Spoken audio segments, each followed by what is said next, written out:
The question is, I plot in detail and subplot in detail too. How much detail is too much before I begin to write?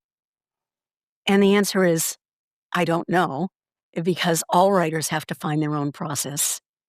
What may work for me may not work for you. That said, I'll be glad to pass along some thoughts and a tip or two.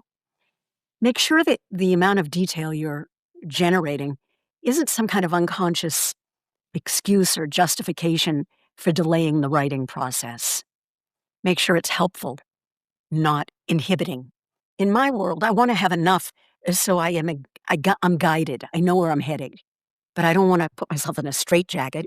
And if I change one thing, I don't want to end up having to change 5,000 others in the past that I've already written because I was so limited by my self-dictatorial standards.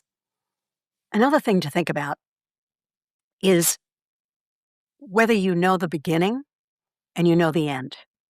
Those to me are really the two most important issues because that defines the story arc, the overarching theme and tale you want to tell. Once you have that arc, then the question becomes where are you going to put your major plot twists?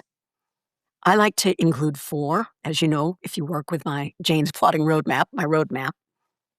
For people who work with a 3-act structure, the first and third acts tend to be shorter than the middle act, which would have 2 twists in it.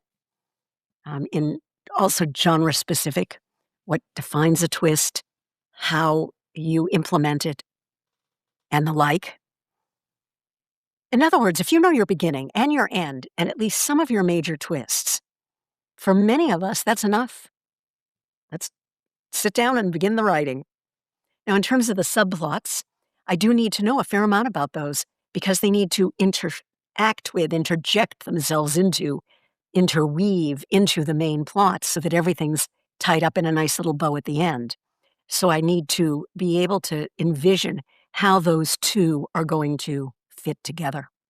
It's a beautiful thing when it works. You want enough detail to guide you, and not so much it inhibits you. And for those of you who don't plot at all, just make sure you're keeping track of things.